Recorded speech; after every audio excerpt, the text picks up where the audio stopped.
Bismillahirrahmanirrahim. Assalamu alaikum dear students. So we were discussing about the third lecture. Now this is the fourth lecture related to the chapter of chemical kinetics. इसमें last time हमने study किया था कि Arrhenius equation क्या होती है और Arrhenius equation में अब हम आ जाते हैं कि किस तरह से हम ग्राफ प्लॉट करते हैं Arrhenius equation का, किस तरह से लॉग नेचुरल अप्लाई करते हैं. तो बेसिकली जो लास्ट इक्वेशन हमने स्टडी की थी आप लोगों के साथ वो ये थी कि k is equals to A raise to power minus e over R T, right.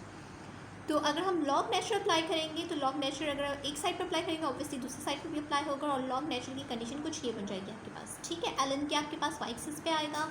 L N A will be intercept, जिसको हमने बी से शो किया हुआ है. इंटरसेप्ट को आप कुछ बुक्स में आपके पास सी से भी शो हुआ होगा. Minus E A over R, ये बेसिकली आपके पास स्लोप में आएगा. और 1 over T that is 1 over temperature will be your present at your X axis. ठीक है, तो यहाँ पर आप देख सकते हैं कि एल एन के जो है वाई एक्सिस पर है, 1 ओवर टी जो है वो एक्स एक्सिस पर है. स्लोप यहाँ पर ई ए ओवर आर के बराबर होगा और इंटरसेप्ट आपके पास बराबर होगा एल एन ए के.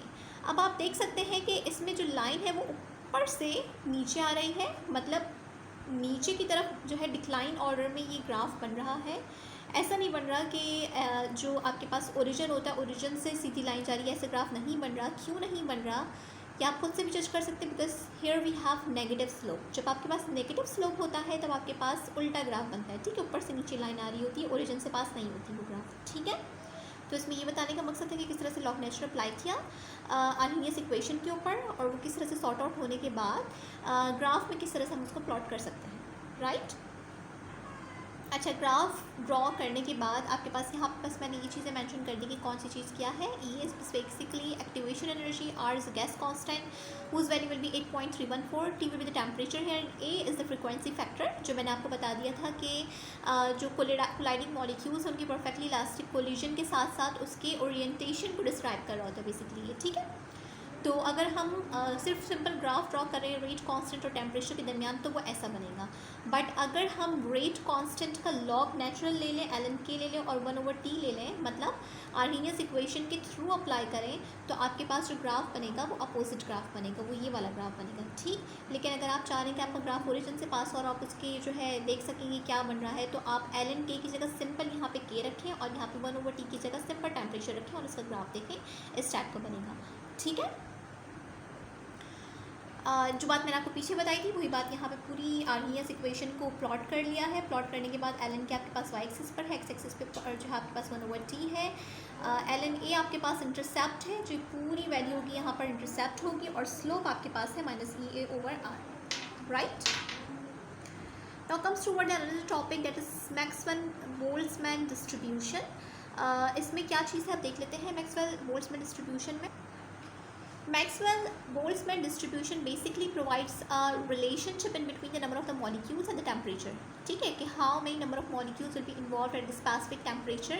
तो ये आपको Maxwell distribution, Boltzmann constant, ये सारी चीज़ें बताएंगी. तो ये आपको ये कहती है कि जितना कम टेम्परेचर होगा उतने ही कम नंबर ऑफ मॉलिक्यूल्स इन्वॉल्व होंगे रिएक्शन में, और जितना ज़्यादा टेम्परेचर होगा उतने ही ज़्यादा नंबर ऑफ मॉलिक्यूल्स इन्वॉल्व होंगे.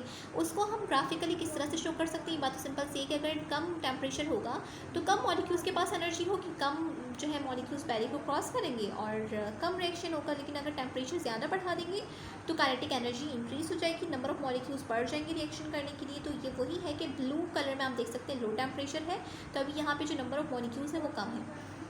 वाइडर रीजन ये शो कर रहा है कि here we have large number of molecules because of the high temperature. ठीक है, और आप देख सकते हैं कि ब्लू और रेड लाइन में इसकी हाइट का भी डिफरेंस है. हाइट का डिफरेंस ये शो कर रहा है कि लो टेम्परेचर होने की वजह से एनर्जी बैरियर ज़्यादा है, जबकि हाई टेम्परेचर होने की वजह से यहाँ पर एनर्जी बैरियर कम है.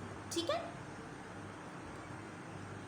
बोल्ट्जमैन डिस्ट्रीब्यूशन के बारे में ये क्या कहते हैं देख लेते हैं. ऐसे temperature increases the curve flattens and broadens. वही बात जो मैंने आपको कही कि जैसे जैसे टेम्परेचर आप इंक्रीज़ करेंगे तो ये जो कर्व है ये फ्लैट होता जाएगा, ब्रॉड होता चला जाएगा. Thus at the higher temperature, because at the higher temperature there will be the large number of the molecules that will possess the higher energy and they will proceed the reaction. ठीक है, Boltzmann distribution और क्या कहते हैं वो भी देख लेते हैं. If the dotted line represents the activation energy, अगर आपके पास ये जो डॉटेड लाइन है वो एक्टिवेशन एनर्जी को मेंशन कर रहा है आपके पास. As the temperature increases so does the fraction of the molecules that can overcome the activation energy barrier. वही बात जो मैंने आपको ऑलरेडी बता दी है कि ये बेसिकली एनर्जी बैरियर है. अगर ये एनर्जी बैरियर है तो अगर लो टेम्परेचर होगा एनर्जी बैरियर ज़्यादा होगा, अगर हाई टेम्परेचर होगा तो एनर्जी बैरियर कम होगा. तो ये आप देख सकते हैं कि हाई टेम्परेचर में एनर्जी बैरियर कम है जबकि लो टेम्परेचर में एनर्जी बैरियर ज़्यादा है. ठीक है. बोल्ट्जमैन डिस्ट्रीब्यूशन जो लॉ है वो बेसिकली उसकी जो इक्वेशन होती है या यू कैन से जो स्टेटमेंट होती है that is F is equals to exponential minus E A over R T. Here we have R and R is the gas constant here and T is the temperature and temperature will be always remain in the Kelvin, right?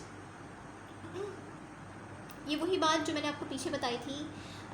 ये लिखी हुई है in terms of catalyst. Last time हमने इसी reaction progress को reaction coordinate diagram को study किया था विद रिस्पेक्ट टू टेम्परेचर, जो कि आपको ये बता रहा था. टेम्परेचर को दोबारा रिपीट कर देती हूँ कि जैसे रिएक्टेंट की एनर्जी यहाँ पे हाई है, प्रोडक्ट की सॉरी रिएक्टेंट की एनर्जी ज़्यादा है और प्रोडक्ट की एनर्जी कम है, तो इसका मतलब है कि reaction is going to proceed by releasing the energy और this is a type of exothermic reaction. ठीक है. तो अब विद रिस्पेक्ट टू कैटलिस्ट अगर हम स्टडी करेंगे, विद रिस्पेक्ट टू कैटलिस्ट क्या है कि कैटलिस्ट कभी भी एक्टिवेशन एनर्जी को रिड्यूस नहीं करता. ये यू कैन से कि अगर आप ये बात कहें कि कैटलिस्ट के ऐड करने से आई मीन पॉजिटिव कैटलिस्ट के ऐड करने से रिएक्शन स्पीड अप हो जाता है, तो हम ये बात कर दें कि activation energy will be decrease for the specific reaction. No, this will be wrong. ठीक है. एक्टिवेशन एनर्जी डिक्रीज या इंक्रीज नहीं होती रिएक्शन की. कैटलिस्ट की एडिशन से कैटलिस्ट जस्ट एक सेपरेट पाथ प्रोवाइड कर देता है रिएक्शन के लिए जिसकी एक्टिवेशन एनर्जी कम होती है. ठीक है. तो कभी भी या ये मत कहिएगा कि catalyst will decrease the activation energy or you can say the positive catalyst will decrease the activation energy so the reaction will be faster. No, activation energy will remain constant. You will say that catalyst will provide in another part whose activation energy will be low. ठीक है. Reaction के लिए कोई दूसरा रास्ता provide कर देता है जिसकी एक्टिवेशन एनर्जी कम होती है. ठीक है. तो आप ये देख सकते हैं कि कैटलिस्ट की एडिशन से पहले जो पाथ था उसकी एक्टिवेशन एनर्जी ज़्यादा थी. ये अनकैटलाइज्ड रिएक्शन में है but catalysed reaction will provide specific path whose activation energy will be low. तो ये कहना कि एक्टिवेशन एनर्जी कम हो गई या ज़्यादा हो गई, ये सही बात नहीं होगी. सही बात क्या होगी कि रिएक्शन का जो पाथ था, जो रास्ता था वो डिफरेंट हो गया और उस जो न्यू रास्ता है उस रास्ते की जो एनर्जी है वो कम है, तो रिएक्शन जो है वो फास्टर प्रोसीड होगा. तो बेसिकली कैटलिस्ट क्या है?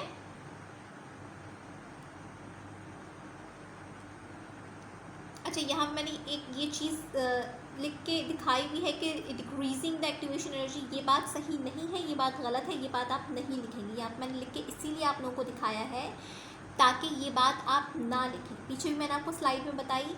This is wrong. You will say that it will provide the specific mechanism whose activation energy will be low. ठीक है. तो इस सेकेंड चीज़, ठीक है, catalyst change the mechanism. Basically catalyst जो है वो मैकेनिज्म चेंज कर देता है और उस मैकेनिज्म में जो एक्टिवेशन एनर्जी होती है वो लो होती है. ठीक है. यहाँ पे एक स्पेसिफिक एग्जांपल ले ली in which hydrogen peroxide is going to react with water and bromine और एज अ एंड प्रोडक्ट जो है ये फॉर्मेशन हो रही. तो कैटलाइज्ड रिएक्शन और अनकैटलाइज्ड रिएक्शन में आप डिफरेंस देख सकते हैं. ठीक. अच्छा, here we have two different types of catalyst. दो तरह के कैटलिस्ट हो सकते हैं. The first one is heterogeneous. Heterogeneous का मतलब ये है कि one that is present in different ways as a reacting molecule. Heterogeneous का मतलब ये होगा कि जो कैटलिस्ट है उसका फेज डिफरेंट होगा. So basically we were discussing about the different types of catalyst. The first one is heterogeneous and the second one is homogeneous. Heterogeneous वो catalyst होगा जिसका phase different हो as compared to the reacting molecule, right? मतलब आपके पास जो catalyst आपने add किया है वो different phase में हो और जो आपका reaction हो रहा है वो reaction किसी और phase में हो. Opposite, दोनों opposite चीज़ें चल रही हो तो इसको हम heterogeneous कहेंगे. hetero का मतलब basically होता ही different है. ठीक है. genus का मतलब phases, तो different phases हो. और homogeneous, as the name indicates, homo means same and genus means phases. That means both catalyst and the reacting molecules will be present in the same phase. ठीक है. अब example देख लेते हैं. For example here we have hydrogen peroxide is going to dissociate into water and oxygen. This reaction will be very slow in the absence of the catalyst, but if we will add catalyst, then what will happen? In the presence of the bromide ion, decompositions occur rapidly in the acidic environment. अगर हम यहाँ पर bromide ions add कर दें acidic environment में, then the reaction will be very fast. ठीक है, तो जो bromide ion add किए हैं acidic medium में, here it is acting as a catalyst. तो ये आप देख सकते हैं डिफरेंस कि यहाँ पर ये चीज़ आपके पास स्लो है और ये चीज़ आपके पास फास्ट है. तो basically bromide is the homogeneous catalyst because here we have same phases, दोनों जो फेजेस हैं वो सेम है. तो इस वजह से आपको यहाँ पे कह रहे हैं हम कि ब्रोमाइड आइन जो है वो होमोजीनस कैटलिस्ट है. The net reaction will be like this. ठीक है, क्यों नेट रिएक्शन वही रहा? क्योंकि आपके पास जो ब्रोमाइड था और हाइड्रोजन आइन थे वो एक दूसरे से कैंसिल आउट हो गए. तो इसका मतलब है कि ये जो चीज़ थी आपके पास जो आपने एक्स्ट्रा ऐड की थी वो just it was increasing the rate of the reaction, it was not participating inside the reaction. ठीक है, तो just it was increasing the rate of the reaction, तो हमने आपको कैंसिल आउट करवा दिया. And the overall the rate of the reaction और you can see the net reaction was constant और वॉज सेम. ठीक है, अच्छा, catalyst and the reaction rates. How do the catalyst increases the rate of the reaction, ये देख लेते हैं. Catalyst किस तरह से रेट ऑफ रिएक्शन को इंक्रीज करते हैं. Generally the catalyst operate bye lowering overall activation energy. यहाँ पे ये बात फिर रॉन्ग लिखी हुई है, ये बात आप देख लीजिएगा कि कैटलिस्ट लोअर नहीं करता ओवरऑल एक्टिवेशन एनर्जी को. It is just provide an another path for the reaction whose activation energy is low. ठीक है, तो दोनों बात के अलग अलग मायने हैं, तो ये आप देख लीजिएगा. ठीक है, however the catalyst can operate increasing the number of the effective collision. Catalyst जो है वो नंबर ऑफ इफेक्टिव कोलिजन्स को भी इंक्रीज कर देता है. A catalyst usually provides a completely different mechanism. ये बात ठीक लिखी हुई है. कैटलिस्ट जो है जो एक स्पेसिफिक मैकेनिज्म प्रोवाइड करती है जिसकी एक्टिवेशन एनर्जी कम होती है. इन proceeding peroxide decomposition, for example, we have taken the peroxide decomposition in the previous slide in which H2O2 was decomposing.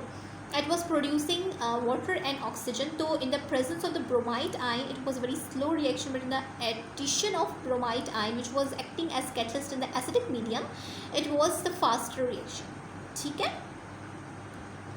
Heterogeneous catalyst क्या होते हैं बेसिकली. अभी हमने जो एग्जांपल देखी थी जिसमें हाइड्रोजन पेरोक्साइड की डिकम्पोजिशन हो रही थी and we were adding bromide ion there, so that was acting as catalyst. तो वो आपके पास होमोजीनियस कैटलिस्ट था. अब यहाँ पे हम आ जाते हैं हेटेरोजीनस कैटलिस्ट और उसकी एग्जांपल भी देख लेते हैं अगर होगी तो.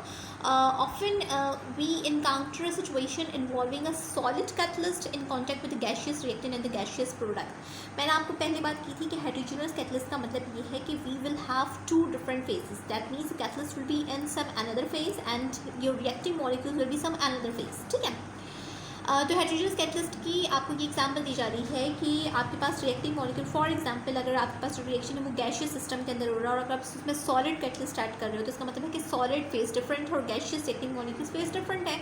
तो that means the catalyst will be referred as heterogeneous catalyst. ठीक है, for example catalytic converter in the car. जो कैटलिटिक कन्वर्टर्स होते हैं in the car, many industrial catalyst are heterogeneous in nature. How to they done their job, किस तरह से ये अपने जॉब प्रोवाइड कर रहे होते हैं. बेसिकली क्या होता है, first step is the adsorption step. First step में क्या होता है कि एड्सॉर्प्शन हो जाती है, जो रिएक्टिव मॉलिक्यूल्स होते हैं वो कैटलिस्ट की सरफेस के ऊपर बाइंड हो जाते हैं. ठीक, एड्सॉर्प्शन अगर due to the high reactivity of the atoms और the ions of the solid surface. जो एड्सॉर्प्शन है वो कैटलिस्ट की सरफेस पर होता है, उसकी रिएक्टिविटी की वजह से जो रिएक्टेंट मॉलिक्यूल्स है उसी सरफेस के ऊपर बाउंड हो जाते हैं. मॉलिक्यूल्स जो एब्सॉर्ब होते हैं active site of the catalyst के ऊपर. यानी कि आप इसको एक तरह से समझने की की एंड लॉक मॉडल समझने की, जो अगर आपके पास कोई की होगी तो वो एक स्पेसिफिक लॉक में जाके लगेगी. तो इसी तरह हर रिएक्टिंग मॉलिक्यूल के लिए एक स्पेसिफिक कैटलिस्ट होता है. हर कैटलिस्ट हर रिएक्शन में आप नहीं डाल सकते. जैसे हाइड्रोजन पेरोक्साइड में आपने ब्रोमाइड आयन को डाला, उसमें मैं क्लोराइड या कोई और मैग्नीज वगैरह नहीं डाल सकती, उसमें ब्रोमाइड आयन ही चलेगा. ठीक है, तो जैसे हर की का एक स्पेसिफिक लॉक होता है और हर लॉक का एक स्पेसिफिक की होता है, इसी तरह हर रिएक्शन का एक स्पेसिफिक कैटलिस्ट होता है. ठीक है, तो ऐसा क्यों होता है? Because catalyst has specific active sites available on that specific surface and this active site will be only available for specific molecules. ठीक है, तो एक्टिव साइट की का स्ट्रक्चर जिस मॉलिक्यूल के साथ मैच करेगा वो उसी के साथ बाउंड होगा उसकी सरफेस के ऊपर और उसी को वो प्रोडक्ट में कन्वर्ट करेगा. ठीक है, so basically the number of the active sites on the given amount of the catalyst will be depend upon the following factors. In factors के ऊपर डिपेंड करते हैं कि नेचर ऑफ कैटलिस्ट क्या है, how the catalyst was prepared, किस तरह से कैटलिस्ट को प्रिपेयर किया गया, how the catalyst are treated prior to the use करने से पहले कैटलिस्ट को किस तरह से यूज़ किया गया था, ट्रीट किया गया था. तो इन 3 फैक्टर्स के ऊपर डिपेंड करती है working of catalyst. Right, Heterogeneous catalyst key, here we have an example in which C2H4 is going to react with hydrogen, is going to produce C2H6 in the presence of the metal catalyst, that is nickel, platinum and palladium. The reaction will occur quickly at the room temperature. In metal catalyst की presence में जो reaction है वो quickly होता है room temperature के ऊपर. Further steps, the first step is ethylene. First step में क्या होता है कि इथाइलिन हाइड्रोजन गैस जो है वो एब्जॉर्ब हो रिएक्टिव साइड्स के ऊपर मेटल की. फिर क्या होगा, हाइड्रोजन का मॉलिक्यूल, बेसिकली यहाँ मैं आपको ये बताने की कोशिश कर रही हूँ कि कैटलिस्ट किस तरह से रिएक्शन रेट को स्लो डाउन करता है या इंक्रीज़ करता है, एक्टिव साइड किस तरह से वर्क करती है वो बताने की कोशिश कर रही हूँ. ठीक है, तो पहले क्या होगा, अगर आप इस रिएक्शन में किसी मेटल को एज अ कैटलिस्ट यूज़ करें देन व्हाट विल हैपन कि मेटल की सरफेस के ऊपर जो बेसिकली ट्रांजिशन वो हैं एलिमेंट्स हैं, ट्रांजिशन एलिमेंट्स है. ट्रांजिशन एलिमेंट की जो सरफेस होती है वो पोरस सरफेस होती है, आप ऑलरेडी पढ़ चुके हैं ना फर्स्ट ईयर सेकेंड ईयर में. ठीक है, तो इनकी पोरस सरफेस के ऊपर क्या होगा कि ये जो मॉलिक्यूल्स वो जाके पहले एड्जॉर्ब हो जाएंगे. एड्जॉर्ब होने के बाद हाइड्रोजन आयन ब्रेक होगा, हाइड्रोजन एटम फॉर्मेशन होगा, हाइड्रोजन एटम बेसिकली रिएक्ट करना स्टार्ट कर देगा C2H6 के साथ. ठीक है, उसके बाद यहाँ पे sigma bond, pi bond break होंगे, डिफरेंट बॉन्ड फॉर्मेशन होगी, रिएक्टेंट से प्रोडक्ट में कन्वर्ट होगी और at the end you will get product. Right, when ethylene and hydrogen are absorbed on the surface, less energy is required to break the bond. जब ethylene और hydrogen gas जो absorb होगी इसकी surface के ऊपर तो बहुत less amount of energy required होगी बॉन्ड ब्रेक करने के लिए. तो इसका मतलब है कि कैटलिस्ट की प्रेजेंस में ये जो रिएक्शन है रूम टेम्परेचर के ऊपर स्पीडली हो जाएगा. अगर विदाउट कैटलिस्ट आप ये परफॉर्म करेंगे तो बहुत लेट होगा. तो that was the work of catalyst in which it was providing its active site for the hydrogen, for the absorption of the hydrogen atoms, molecules, and the conversion of the hydrogen molecule into the atom. And basically the atom was going to react with your C2H4 and at the end you are getting product. Okay, so that was all about the activity of heterogeneous catalyst in this reaction. ठीक है, heterogeneous क्यों हो गया, क्योंकि आपके पास जो platinum, निकल और प्लैडियम है वो बेसिकली सॉलिड मेटल्स की फॉर्म में आप ऐड कर रहे हो और यहाँ पे जो रिएक्शन हो रहा है वो अगेन गैशियस फॉर्म में हो रहा है. ठीक है, आप देख सकते हो जी लिखा था गैशियस फॉर्म में हो रहा है. ठीक है, so this is example, this is the very best example of heterogeneous catalyst. Now enzymes क्या होते हैं, बेसिकली एंजाइम्स को आप कह सकते हैं this is the biological catalyst. Enzymes को आप बायोलॉजिकल कैटलिस्ट कह सकते हैं. ठीक है, चूँकि अब हम केमिस्ट्री की टर्म्स में बात कर रहे हैं, हम केमिकल्स की बात कर रहे हैं, बायोलॉजिकल सिस्टम की बात नहीं कर रहे हैं, तो यहाँ पे जो कैटलिस्ट होगा उसको हम सिंपल कैटलिस्ट कहेंगे. बट जो एंजाइम जो आपकी बॉडी के अंदर है वो भी रिएक्शंस को फास्ट कर रहे हैं, स्लो डाउन कर रहे हैं, तो वो भी एज अ कैटलिस्ट वर्क कर रहे हैं. तो एंजाइम्स को हम बेसिकली कहते हैं दे आर बायोलॉजिकल कैटलिस्ट. ठीक है, so enzymes are basically catalyst in the biological system. तो ये क्या करते हैं, ये भी सेम वही काम कर रहे होते हैं कि अपनी सरफेस के ऊपर किसी सबस्ट्रेट को एड्जॉर्ब करवा लेते हैं. सबस्ट्रेट का मतलब है रिएक्टेंट. ठीक है, सबस्ट्रेट को आप रिएक्टेंट कह सकते हैं. ठीक है, किसी स्पेसिफिक रिएक्टेंट को जिसको प्रोडक्ट में कन्वर्ट होना है उसको अपनी सरफेस के ऊपर एड्जॉर्ब करवाते हैं, उसको फास्टली प्रोडक्ट में कन्वर्ट करते हैं. ठीक, जैसे मैंने अभी आपको बताया था की और लॉक का, तो आप देख सकते हैं कि इसकी सरफेस, इस सबस्ट्रेट की सरफेस इस एंजाइम की एक्टिव साइट से मैच करती है. अब ये जो है सिर्फ इसी के साथ अटैच हो सकती है. अगर हम चाहेंगे कि इस सबस्ट्रेट को, ये इस रिएक्टेंट को किसी और सरफेस के साथ अटैच करवा दें, किसी फ्लैट सरफेस के साथ अटैच करवा दें या इसी एंजाइम की बैक सरफेस के साथ अटैच कर दें, तो ऑब्वियसली इसके साथ फिट नहीं होगी. ठीक है, तो that's why I was saying कि for every reactant we have a specific catalyst because of its active site. Active sites is basically providing a key lock model, जिसमें जैसे की का एक स्पेसिफिक लॉक होता है और किसी और लॉक से वो नहीं खुलती या इस तरह का काम हो रहा होता, तो सिंपली यहाँ पर भी की लॉक मॉडल अप्लाई हो रहा होता है कि इसके साथ बिल्कुल ये लॉक हो जाएगा. लॉक होने के बाद कॉम्प्लेक्स फॉर्मेशन करेगा. कॉम्प्लेक्स फॉर्मेशन करने के बाद क्या होगा कि ये कन्वर्ट हो जाएगा प्रोडक्ट में और एंजाइम से डिटैच हो जाएगा. ठीक, एंजाइमेटिक कैटलिस्ट के बारे में यहाँ पे लिखा हुआ है, वो मैं आपको थोड़ा सा बता देती हूँ. Enzymes are basically biological catalyst. Here in the body we have different number of enzymes. For example, we have lactase as enzyme. Lactase basically जो मिल्क होता है, मिल्क में जो कार्बोहाइड्रेट्स होते हैं उनको ब्रेक करने के लिए यूज़ होते हैं. ठीक है, मोस्ट एंजाइम्स है प्रोटीनियस इन नेचर. ज़्यादातर जो एंजाइम्स होते हैं वो प्रोटीन नेचर के होते हैं. एंजाइम्स की जो है एक स्पेसिफिक शेप होती है, मैं आपको बता चुकी हूँ. हर एंजाइम जो है यू कैन से कि हर कैटलिस्ट जो है वो स्पेसिफिक होता है कि स्पेसिफिक रिएक्शन के लिए the substances that undergo the reaction active site are called substrate. जो भी रिएक्शन के अंदर पार्टिसिपेट कर रहा होता है उसको आप सबस्ट्रेट कहते हैं। जैसे हम यहाँ पे केमिस्ट्री की टर्म्स में उसको रिएक्टेंट कह रहे हैं, तो यहाँ पर आप अपनी बॉडी में उसको रिएक्टेंट नहीं कहेंगे, सबस्ट्रेट कहेंगे, ठीक है। तो हर सबस्ट्रेट जो है वो स्पेसिफिक एंजाइम के साथ लॉक होता है और फिर वो उस रिएक्शन को फास्ट कर देता है, राइट। तो एंजाइमेटिक कैटलिस्ट बेसिकली क्या है कि ओनली सबस्ट्रेट जो है वो एक स्पेसिफिक एंजाइम के साथ लॉक होगा और फिर रिएक्शन में पार्टिसिपेट करेगा, रिएक्शन प्रोसीड होगा। In a molecule binds tightly to an enzyme so that another substrate can not displace it. इसमें क्या होता है कि जो बेसिकली लॉक लगता है कैटलिस्ट के दरमियान, और यू कैन से एंजाइम और सबस्ट्रेट के दरमियान, वो इतना स्पेसिफिक लॉक होता है कि वो जब तक प्रोडक्ट में कन्वर्ट नहीं हो जाता, वो डिस्प्लेस नहीं होता वहाँ से, और जैसे ही वो डिस्प्लेस आउट होता है, सब्सटेंस हटता है वहाँ से, तो फिर कोई दूसरा जो सबस्ट्रेट है वो वहाँ पे आके अटैच हो जाता है और अपनी जो एक्टिविटी है वो परफॉर्म करता है, ठीक। कुछ चीज़ें होती हैं जो कि कैटलिस्ट को ब्लॉक कर देती हैं, उसकी एक्टिव साइट के ऊपर जाके ब्लॉक कर देती हैं। वो सबस्ट्रेट नहीं होती, वो कुछ और चीज़ होती है जिसका जो एक्टिव साइट है, या यू कैन से जिनकी जो शक्ल है वो बिल्कुल उसी active site of substrate active site of catalyst से मैच कर रही होती है। वो सबस्ट्रेट नहीं होता, वो रिएक्टेंट नहीं होती, वो कोई इनहिबिटर होता है। तो वो क्या करता है, रिएक्शन को स्लो डाउन कर देता है। वो क्या करता है कि वो आकर कैटलिस्ट के सरफेस के ऊपर कंबाइन हो जाता है और रिएक्शन को डिक्रीज़ कर देता है। So they are basically enzyme inhibitors. जैसे कि हम केमिस्ट्री की टर्म्स में इनहिबिटर्स यूज़ करते हैं ना, तो बेसिकली यहाँ पर भी बॉडी के अंदर आपके डिफरेंट इनहिबिटर्स होते हैं जो इस तरह वर्क कर रहे होते हैं, ठीक। Many poisons can act by binding to the active site, blocking the binding of the substrate.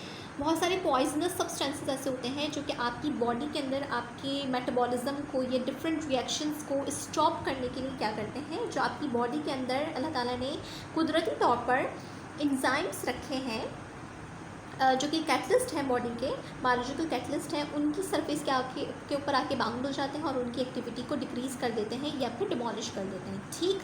तो उनको हम जो है एंजाइम इनहिबिटर्स कहते हैं और ये बेसिकली ज़्यादातर पॉइजनस सब्सटेंसेस होते हैं। Enzymes are extremely efficient catalyst.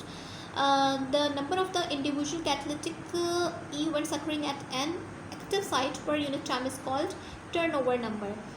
Number of individual catalytic events जो हो रहे होते हैं एक स्पेसिफिक एक्टिव साइट पर, एक स्पेसिफिक कैटलिस्ट के ऊपर पर यूनिट टाइम में, उसको आप कहते हो टर्नओवर नंबर। यानी कि एक यूनिट टाइम के अंदर आपका जो कैटलिस्ट है वो कितने सबस्ट्रेट को कन्वर्ट कर रहा है उसके प्रोडक्ट में, तो उसको आप कहते हैं टर्नओवर नंबर, ठीक है। Large turnover numbers correspond to a very low activation energy. जितना ज़्यादा इनके दरमियान इन्वर्स रिलेशन है, जितना ज़्यादा टर्नओवर नंबर होगा इसका मतलब है कि उतनी ही ज़्यादा स्पीडली एंजाइम्स कन्वर्ट कर रहे हैं सबस्ट्रेट को उसके प्रोडक्ट में। तो एक्टिवेशन एनर्जी का क्या मतलब हुआ कि वो अनदर पाथ प्रोवाइड कर रहे हैं, अनदर मैकेनिज्म प्रोवाइड कर रहे हैं जिसकी एक्टिवेशन एनर्जी कम है, ठीक है। तो सिंपल बात लिखी हुई है कि अगर ज़्यादा टर्नओवर नंबर होगा तो एक्टिवेशन एनर्जी कम होगी, और अगर कम टर्नओवर नंबर होगा तो एक्टिवेशन एनर्जी ज़्यादा हो जाएगी, right. Here I have given an example in which nitrogen gas cannot be used in the soil for plants or animals. Nitrogen gas को आप जो है प्लांट्स और एनिमल्स के लिए सॉइल में यूज़ नहीं कर सकते। नाइट्रोजन कंपाउंड जो है वो अमोनिया है, नाइट्राइट है, nitrate are used in soil. ये कंपाउंड्स आप यूज़ करते हो, डायरेक्टली नाइट्रोजन गैस को यूज़ नहीं करते, ये कंपाउंड्स यूज़ करते हैं जो कि नाइट्रोजन प्रोवाइड करते हैं, ठीक। The conversion between nitrogen and ammonia is a process with high activation energy. Nitrogen और अमोनिया की जो कन्वर्जन होती है, बेसिकली अमोनिया को अगर आप ऐसे सोर्स ले रहे हो फॉर प्रोवाइडिंग नाइट्रोजन, तो conversion of ammonia to the nitrogen is very provides requires very high activation energy, क्योंकि ट्रिपल बॉन्ड फॉर्मेशन होती है, ब्रेकेज होती है, तो ये सारी इन सब चीज़ों में जो है हाई एक्टिवेशन एनर्जी चाहिए होती है।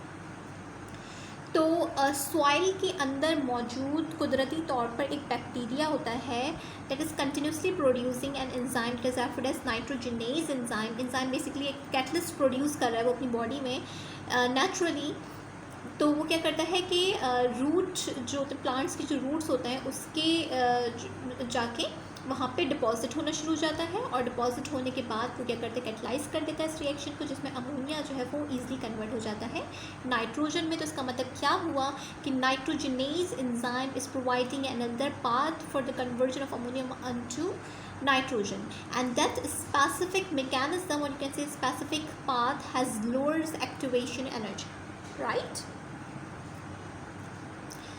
अब एक और चीज़ आ जाती है हमारे पास ऑसवाल्ड प्रोसेस। ऑसवाल्ड प्रोसेस को आप लोगों ने फर्स्ट ईयर में पढ़ा होगा, फर्स्ट ईयर केमिस्ट्री में, in which ammonia combines with oxygen to form NO, nitrous oxide, and water. This reaction catalyzed with the help of a catalyst that is referred as platinum. तो ये एक आपके पास overall reaction है जिसमें ये पूरा reaction participate करता है, नंबर ऑफ स्टेप्स के ऊपर डिपेंड करता है, जिसमें एट द एंड आपके पास नाइट्रिक एसिड प्रोड्यूस होता है। ठीक है, तो ये ऑसवाल्ड प्रोसेस में लिखा हुआ है कि आपके पास प्लैटिनियम जो है वो एज अ कैटलिस्ट यूज़ होता है। ठीक है, कैटलिटिक कन्वर्टर्स में भी कैटलिस्ट यूज़ होता है। किस तरह यूज़ होता है वो देख लेते हैं कि कार्बन मोनोऑक्साइड जो है वो अनबर्न्ड हाइड्रोकार्बन्स के साथ कंबाइन होती है in the presence of oxygen, तो कैटलिटिक कन्वर्टर्स को कन्वर्ट कर देता है कार्बन डाइऑक्साइड और वाटर में। और नाइट्रस ऑक्साइड और नाइट्राइट जो है वो प्रोड्यूस जो होता है वो उसको कैटलिटिक कन्वर्टर कन्वर्ट कर देता है नाइट्रोजन और ऑक्सीजन गैस में। ठीक है, तो बेसिकली कैटलिटिक कन्वर्टर का काम क्या होता है कि जो कंबस्चन हो रही है आपके क्या कहना चाहिए इंजन में, उसमें जो अनबर्न्ड हाइड्रोकार्बन्स प्रोड्यूस हो रहे हैं, जो कार्बन मोनोऑक्साइड है उसको कार्बन डाइऑक्साइड गैस में कन्वर्ट करके उसको रिलीज़ करवा देता है और वाटर प्रोड्यूस कर देता है बैटरी के अंदर। ठीक है, और जो ये सारी गैसेस हैं उसको नाइट्रोजन गैस और ऑक्सीजन में प्रोड्यूस करके बाहर निकाल देता है। ठीक है, so that was all about your whole lecture of kinetics. Thank you so much. और जितनी मेहनत से मैंने आप लोगों को पढ़ाया है, आई विल एक्सपेक्ट कि आप लोग रिज़ल्ट भी ऐसे ही दोगे और इसी तरह से पार्टिसिपेट करेंगे। मेरे चैनल को जो है सब्सक्राइब कर लें ताकि आपको जितनी भी वीडियोस हैं वो ईज़िली मिल जाएं। और सेकेंडली ये कि आप लोगों की अटेंडेंस में इस तरह से लगा रही हूँ कि आप लोग मेरी वीडियोस के ऊपर कमेंट कर दें, थम्स अप कर दें, ताकि मुझे पता लग जाए कि आप लोग वीडियोस सुन रहे हैं। राइट, तो कोई भी कन्फ्यूजन हो इस हवाले से आप लोग लाजमी क्वेश्चंस अपने पास लिख लीजिए। जब मैं फिजिकल क्लास लूँगी आप लोग मुझसे ईजिली पूछ सकते हैं वो सारे क्वेश्चंस। ठीक है, थैंक यू सो मच।